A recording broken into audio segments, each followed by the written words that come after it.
Wisdom Productions presents the math of ESP, why it works even if you don't believe in it. Yeah, I know, you're getting tired of hearing me say that, even if you don't believe it. Well, think about it, folks. If you don't believe that something can work, chances are it ain't going to work, right?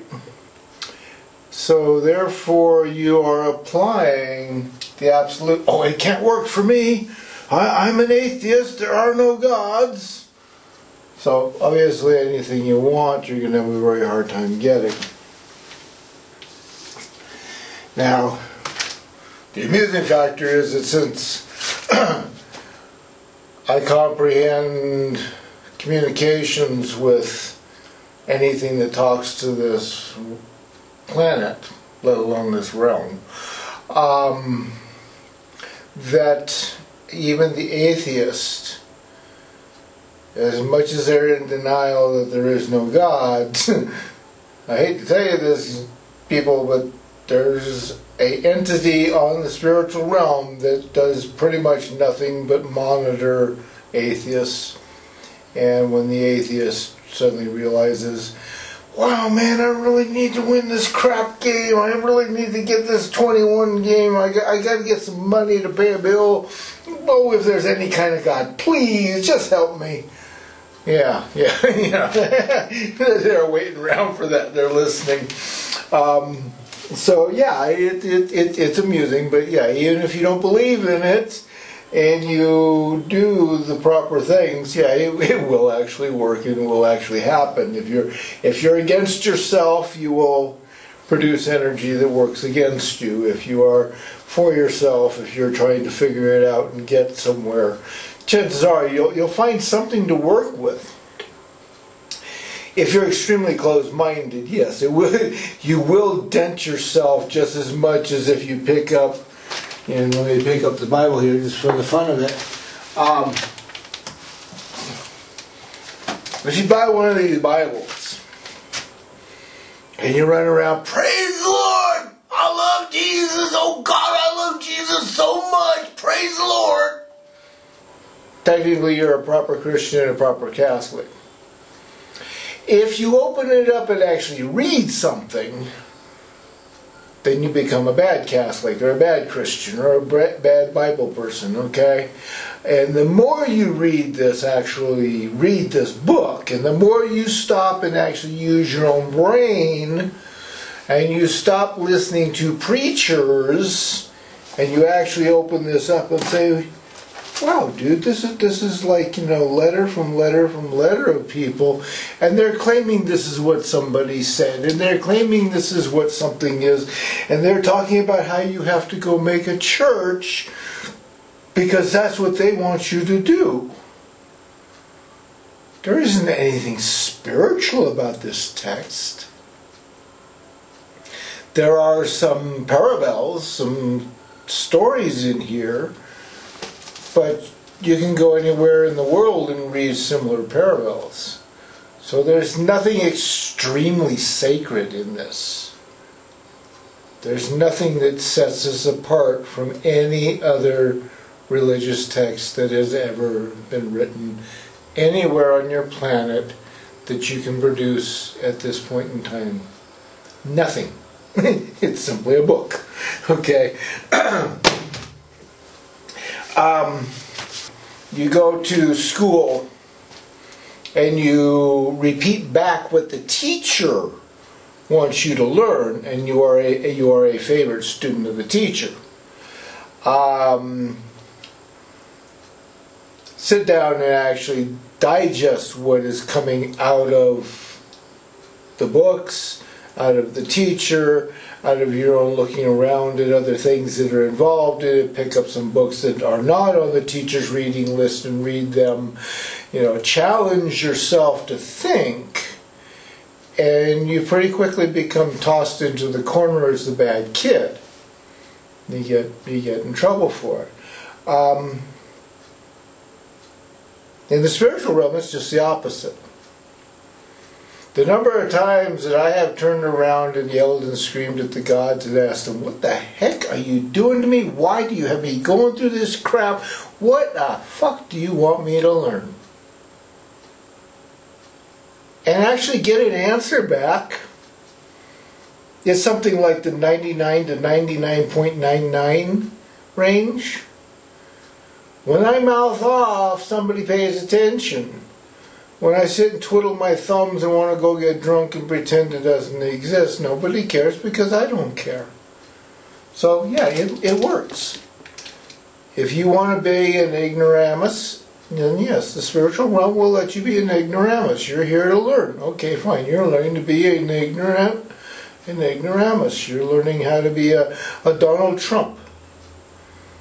Somebody that sits there and mouths off to the whole world about how factual data doesn't exist because he says so. Not because he can prove that it doesn't work. Okay? But simply because he doesn't want you to believe it. He doesn't want you to look. He's a domination, controlling, bully, arrogant person. He was that way back in 1990. He had already established that as his business style. He took his Trump steaks and he put out that they were the greatest steaks ever. He pushed like crazy with it, put out all kinds of advertising, and he went down in flames. Why? Because he was selling just ordinary, everyday pieces of meat that when the people bought it, it didn't make any difference to them. It wasn't any different. When you get some grass-fed beef, and it does actually taste better than the other stuff. Now, I am no longer a person that can eat beef, and I cannot eat pork. But I had some of that stuff before I made the realization that my body is in extreme pain whenever I eat beef and pork and other such type stuff. Okay, so those of you that really like the stuff, you know, and can eat it without any kind of medical problems, you know, go try some of that other stuff for real. Actually sit down and taste some of it. Have a clean mouth. Have a glass of water there, and cut yourself a piece of you know, Farmer John beef, where it's all chemically, hormonally produced, and go cut yourself a piece of Harris Ranch, grass-fed beef. I think you will find that you would much rather be eating Harris Ranch. It might cost a few pennies more, but by golly gimbles, you're going to have a lot nicer tasting piece of steak or a lot nicer tasting hamburger. It's that simple, okay? So if you want to make a miracle, the same thing. You have to actually go out and try and do stuff. You actually have to put some energy into what you're going to do. You have to challenge your own self to actually start thinking.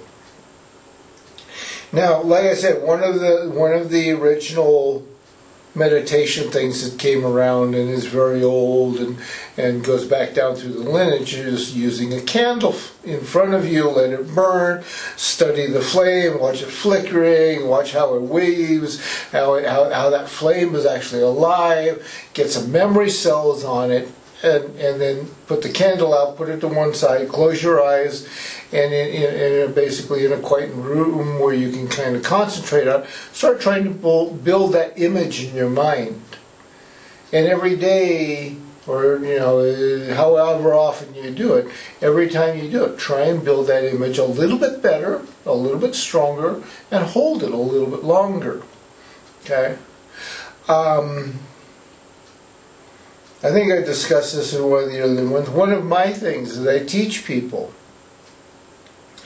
because it's very, very simple to do, and it is not very hard technically to build the image in your mind, is to sit there and envision a white energy coming down, a yellow energy coming down, or a pale blue energy coming down, passing through you as rain and washing yourself clean, washing your energy pattern clean, okay, and grounding all of that dirt into the ground below you. just passes right through you, from the top of your head all the way down through you, through your feet, through the shoes and the socks and everything else, all of your clothes you're wearing, everything is washed clean and into the ground, into the earth, into the fires of the magma in the center of the earth, and cleansed. Okay? It's a very simple process to see this white mist come over you. It's a very easy process. There's not a whole lot you have to define of a raindrop passing down past you, especially if you're seeing hundreds of raindrops coming down. But every day you do that. Every morning when you get up, spend a few minutes thinking about what dreams you had, and start writing a journal. What is the spirit world trying to tell you in your sleep, in your dreams? Do not be afraid of what comes across. Okay? You might, for instance, like me, I got pissed at the spiritual realm because I'm in a town full of women that are very pretty to me, but I am reminding them that I am taking a vow against Christian and Catholic in particular, and this is a Christian Catholic country, so I don't really want to have anything to do with these women. They are born and bred to be Bible, they're born and bred by Bible preachers. They don't actually understand what the Bible is. I have yet to meet anyone in this town that actually admits that they've read the Bible. However, on the other hand, seeing them do this, 10 times a day is everywhere. Why? Because that's what the preacher sees. He wants to see you crossing yourself. That makes you a good Christian. Don't understand what the book is about. Just know how to make the symbols and throw money in the collection pot. But like I say, I have a thing against dealing with Christian women on that realm. And therefore, I hands off. The women don't, the women here, basically, I haven't met any that actually speak English that are polite to me and respect me as a living, breathing human being.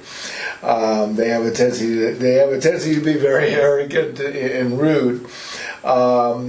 And of course, I have no interest in having a woman that speaks Spanish that, of course, I can't tell that, hey, honey, you're about to kick me on the floor, okay? Move over a couple inches on the bed, because she wouldn't know what the heck I'm saying, and I might get slapped for not saying anything impolite. I'm just asking her to give me some room on the bed.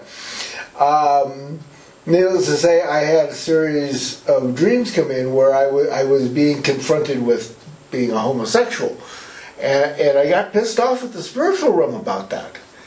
And then, lo and behold, I started to try and talk to somebody here in town that had, for several months, been quite friendly to me. And I noticed that when I came out to talk to him, his hands started shaking.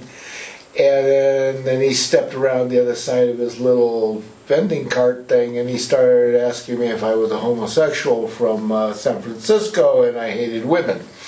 And since he didn't speak English, of course, it was a little hard to come across directly about what he was trying to say, but nonetheless, okay, I understand. When I saw the person from the cafe walk out there and talk to you for a couple hours, and then all of a sudden I come out to get my plate of fruit, you're scared to death. I'm a homosexual, making a pass at you.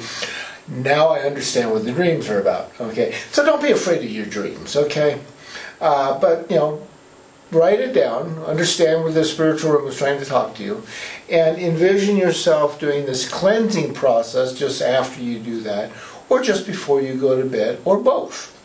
And as you pick up that pattern, life will be a little easier, a little nicer. And when things get stressful, you might realize that you can do that cleansing pattern, and in about 30 seconds you can reduce your level of stress when you practice it often enough. So that's why I say it's not as hard as you think it is. It is possible.